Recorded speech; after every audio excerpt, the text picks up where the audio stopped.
Right. ఇక డీటెయిల్సే భారత ఉపరాష్ట్రపతి ఎన్నికకు సర్వం సిద్ధమైంది. రేపు ఉదయం 10 గంటల నుంచి సాయంత్రం 5 గంటల వరకు పోలింగ్ జరగనుంది. ఎన్డీఏ కూటమి నుంచి సిసి రాధాకృష్ణన్, ఇండియా కూటమి నుంచి జస్టిస్ బి సుదర్శన్ రెడ్డిలు పోటీ పడుతున్నారు. వెనువెంటనే ఓట్ల లెక్కింపు చేపట్టి ఫలితాలు వెల్లడించనున్నారు. ఎన్నికల రిటర్నింగ్ ఆఫీసర్గా Rajya Sabha secretary general PC Modi వ్యవహరిస్తున్నారు. ఎన్నికల రిటర్నింగ్ ఆఫీసర్కు సహాయకులుగా మరో 2 ఎన్నికల అసిస్టెంట్ రిటర్నింగ్ ఆఫీసర్లు నియమించారు. ఓటు వృధా కాకుండా ముందు జాగ్రత్తగా అధికార ప్రతిపక్ష కూటములు మాక్ ఓటింగ్ను నిర్వహించారు. పార్టీలు జారీ చేసే విప్లు చెల్లవు. సీక్రెట్ బ్యాలెట్ల విధానంలో ఎన్నికలు జరగనున్నాయి. ఉపరాష్ట్రపతి ఎన్నుకునేందుకు ఓటింగ్లో మొత్తం 782 మంది సభ్యులు పాల్గొన్నారు. లోక్సభలోని 543 మంది సభ్యులు, ప్రస్తుతం ఒక స్థానం ఖాళీగా ఉంది. రాజ్యసభలోని 233 మంది సభ్యుల్లో 5 ఖాళీగా ఉన్నాయి. మొత్తం సభ్యులు ఓటింగ్లో పాల్గొంటే 392 ఓట్లు వచ్చిన అభ్యర్థి గెలుపు.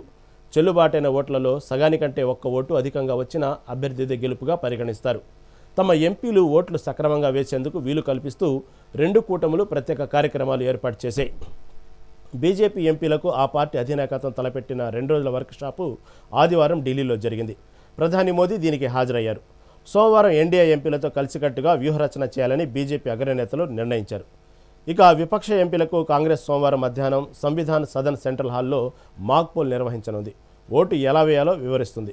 దీనికి ఏఐసీసీ అధ్యక్షుడు మల్లికార్జున ఖర్గే వారికి విందు ఇవ్వనున్నారు. అన్ని పార్టీల ఎంపీలు ఇప్పటికే ఢిల్లీ చేరుకున్నారు. వివిధ రాష్ట్రాల్లో పర్యటించి ఆయా పార్టీల మద్దతు కోరిన సుదర్శన్ రెడ్డి కూడా దేశ రాజధానికి వచ్చేశారు. తాను ఏ పార్టీ తరపున పోటీ చేయడం లేదని, రాజకీయాలకు అతీతంగా తనకు ఓటు వేయాలని ఆయన ఉభయ సభల ఎంపీలకు లేఖ రాశారు. ఉభయ సభల్లో ఎన్డీఏకు సంఖ్యాబలం ఉంది. 2 సభల్లో మొత్తం 788 సభ్యులకు గాను ప్రస్తుతం 781 మంది, లోక్సభలో 542, రాజ్యసభలో 239 మంది ఉన్నారు. ఎన్డీఏకి 425 మంది, ఇండి కూటమి 311 మంది, ఇతర ప్రతిపక్షాలకు 45 మంది సభ్యులున్నారు. ఇతర ప్రతిపక్షాల్లో వైసీపీ 11 ఎన్డీఏ అభ్యర్థికి మద్దతు ప్రకటించింది. బీజేడీ 7 మద్దతు కోసం ఆ పార్టీ అధినేత నవీన్ పట్నాయక్కు ప్రధాని మోదీ స్వయంగా ఫోన్ చేశారు. సరైన సమయంలో తన నాయకత్వం నిర్ణయం తీసుకుంటుందని BRS MP K Suresh Reddy మీడియాకు తెలిపారు. ఈ పార్టీకి రాజ్యసభలో 4 సభ్యులు ఉన్నారు. ఇక శిరోమణి అకాలీదళ్ వంటి ఏకసభ్య పార్టీలు, స్వతంత్రులు ఎటు మొగ్గుతారో చూడాల్సి ఉంది. రహస్య బ్యాలెట్ విధానంలో పోలింగ్ జరుగుతున్నందున అధికార కూటమి నుంచి సుదర్శన్ రెడ్డికి క్రాస్ ఓటింగ్ జరుగుతుందని కాంగ్రెస్ ఆశాభావంతో ఉంది. అటు బీజేపీ కూడా తమిళనాడు ఎంపీల్లో కొందరు తమ రాష్ట్రానికి చెందిన రాధాకృష్ణన్ వైపు మొగ్గు చూపుతారని అంచనా వేస్తుంది. దళిత, ఆదివాసీ ఎంపీలందరూ జస్టిస్ సుదర్శన్ రెడ్డికి మద్దతు ఇవ్వాలని తమిళనాడుకు చెందిన వీసీకే ఎంపీ తిరుమాళవన్ ఒక లేఖలో పిలుపునిచ్చారు. ఆయా పార్టీకి లోక్సభలో 2 సభ్యులున్నారు. ఇక రేపు గెలుపు ఎవరిది అవుతుందో వేచి చూడాల్సింది.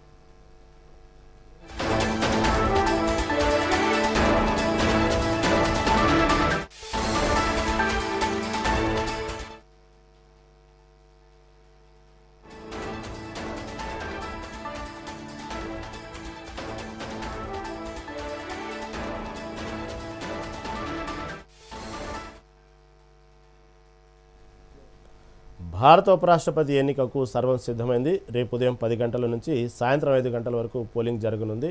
ఎన్డీఏ కూటమి నుంచి సిపి రాధాకృష్ణన్, ఇండియా కూటమి నుంచి జస్టిస్ బి సుదర్శన్ రెడ్డిలు పోటీ పడుతున్నారు. దీని గురించి మరింత సమాచారం మా కరెస్పాండెంట్ శ్రీనివాస్ అందిస్తారు. శ్రీనివాస్, చెప్పండి. ఉపరాష్ట్రపతి ఎన్నికకు సర్వం సిద్ధమైంది. ఇప్పటికే మోదీ కూడా దానికి సంబంధించినటువంటి ఏర్పాట్లన్నీ కూడా జాగ్రత్తగా చూసుకుంటున్నారు. ఇటుపక్క అధికార పార్టీ సంబంధించినటువంటి నాయకులతో మాట్లాడారు. అదేవిధంగా ఇటుపక్క ప్రతిపక్ష కూటములు కూడా మాక్ ఓటింగ్ నిర్వహించనున్నారు. పార్టీలు జారీ చేసి విప్లు చెల్లవు. సీక్రెట్ బ్యాలెట్ విధానంలో ఎన్నికలు జరుగుతున్నాయి కాబట్టి ఉపరాష్ట్రపతి ఎన్నుకునేందుకు ఓటింగ్లో మొత్తం 782 సభ్యులు పాల్గొన్నారు. కాబట్టి కాంగ్రెస్ కూడా ఆశాభావం వ్యక్తం చేస్తుంది.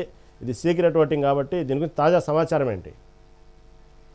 ఉపరాష్ట్రపతి ఎన్నికకు సంబంధించి సర్వం సిద్ధమైందని చెప్పొచ్చు. అయితే రేపు ఉపరాష్ట్రపతి పదవికి ఎన్నిక జరుగుతుంది. అయితే ఉదయం 11 గంటల నుండి పోలింగ్ ప్రారంభమవుతుంది. సాయంత్రం 5 గంటల వరకు పోలింగ్ కొనసాగుతుంది. అయితే సాయంత్రం 5 గంటల తర్వాత దీనికి సంబంధించిన పోలింగ్ కు సంబంధించిన ఏదైతే అది కౌంటింగ్ ప్రారంభమవుతుంది, అంటే కౌంటింగ్ చేస్తారు. అయితే సీక్రెట్ బ్యాలెట్ విధానంలో కూడా ఈ ఓటింగ్ జరుగుతుందని చెప్పొచ్చు. అయితే మొత్తం ఇటు పార్లమెంట్ కావచ్చు, ఇటు రాజ్యసభలో మొత్తం 782 మంది సభ్యులు ఉన్నారు. అయితే 392 ఓట్లు వచ్చిన అభ్యర్థి గెలుస్తాడు. అయితే ఎన్డీఏ తరఫున పోటీలో సిపి రాధాకృష్ణన్ ఉన్నారు. అయితే ఇండియా కూటమి తరఫున అభ్యర్థిగా జస్టిస్ సుదర్శన్ రెడ్డి ఉన్నారు. పార్టీల వారీగా సంఖ్యాబలంలో ఇప్పటికీ ఎన్డీఏ కూటమిది అయితే పై చేయిగా ఉందని చెప్పొచ్చు. ఇండియా కూటమికి సంబంధించి 425 మంది సభ్యులుండగా ఏదైతే ఇండియా కూటమికి సంబంధించి 311 మంది సభ్యులు ఉన్నారు. ఇతర ఇతరులు 45 మంది ఉన్నారు. అంటే మొత్తం ఏదైతే క్రాస్ ఓటింగ్ పైన కూడా కాంగ్రెస్ అంటే ఇండియా కూటమి ఆశ పెట్టుకుంది. ఎందుకంటే జస్టిస్ సుదర్శన్ రెడ్డి దేశవ్యాప్తంగా ఏదైతే సుప్రీంకోర్టు జడ్జిగా పనిచేశారో అదేవిధంగా మంచి విధానాలు తీసుకున్నారు. అదేవిధంగా ఇటు అంబేద్కర్ అంటే ఆశయాలను ముందుకు తీసుకుపోయే వ్యక్తి, సంవిధానాన్ని కాపాడే వ్యక్తి అంటూ కూడా ఇప్పటికే కాంగ్రెస్ ప్రచారం చేస్తుంది. సో ఈ క్రమంలో కూడా ఇప్పటికే ఇండియా కూటమికి సంబంధించిన ఉపరాష్ట్రపతి అభ్యర్థి జస్టిస్ సుదర్శన్ రెడ్డి దేశవ్యాప్తంగా తిరిగి ఇటు మద్దతు కూడా కోరిన పరిస్థితి ఉంది. ఈ క్రమంలో కూడా ఆ విధంగా సుదర్శన్ రెడ్డికి మద్దతు క్రాస్ ఓటింగ్ జరుగుతుందని కూడా ఇండియా కూటమి భావిస్తుంది. ఈ క్రమంలో కూడా ఈ రోజు మాక్ పోలింగ్ కూడా నిర్వహిస్తున్నారు. అయితే ఇప్పటికే ఇండియా కూటమికి సంబంధించిన అభ్యర్థి సుదర్శన్ రెడ్డి ఢిల్లీకి చేరుకున్నారు.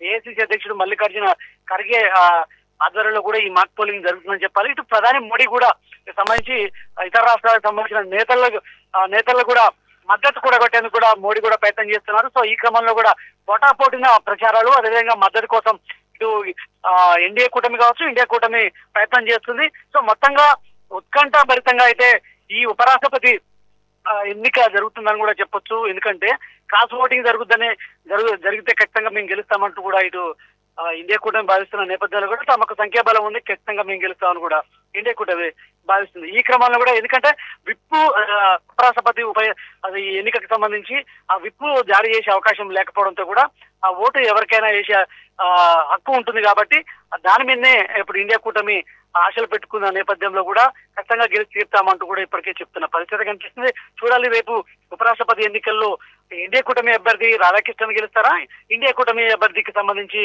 సుదర్శన్ రెడ్డి గెలుస్తారా అనేది మాత్రం ఉత్కంఠకు రేపుతుందని చెప్పొచ్చు. Right Srinivas, right, thank you for update.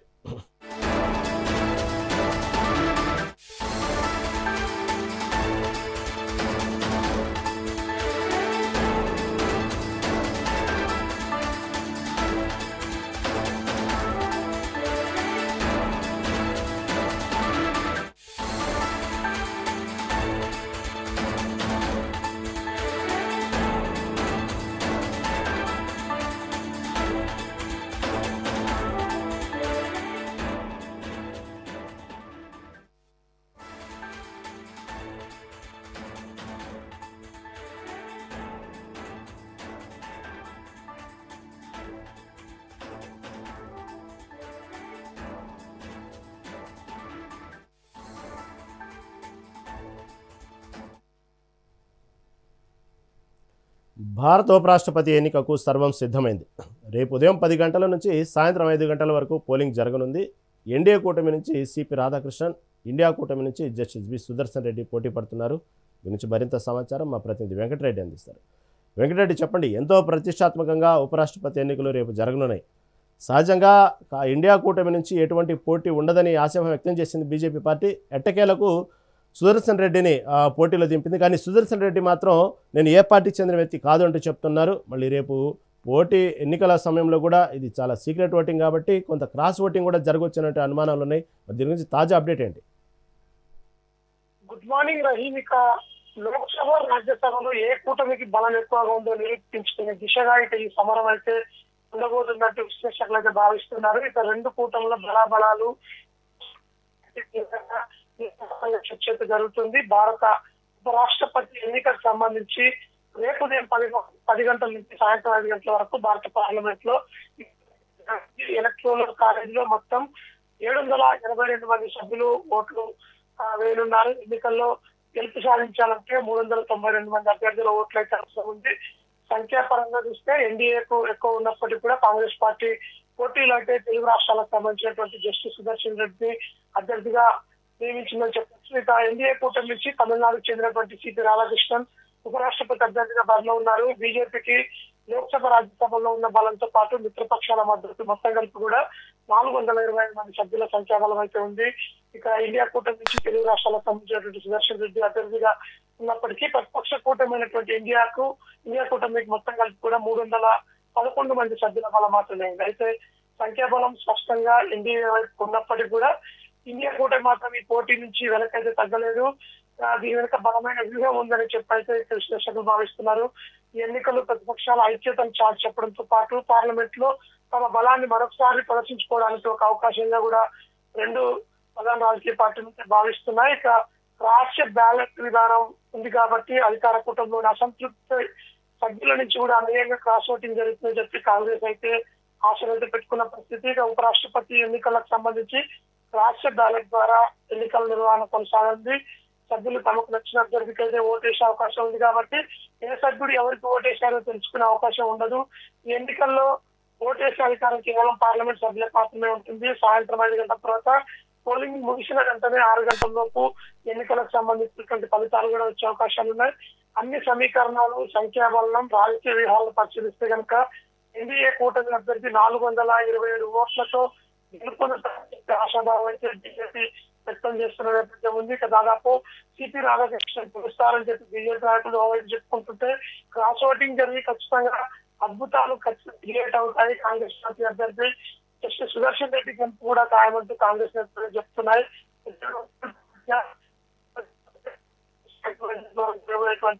ఉపరాష్ట్రపతి ఎన్నికలకు సంబంధించి దేశం మొత్తం తీవ్ర ఉత్కంఠతో ఎదురు చూస్తామని చెప్పొచ్చు. సాయంత్రం 6 గంటల తర్వాత ఫలితాలు వచ్చేంత వరకు ఏం జరగబోతుందో వేచి చూడాల్సిన అవసరం అయితే ఉంది.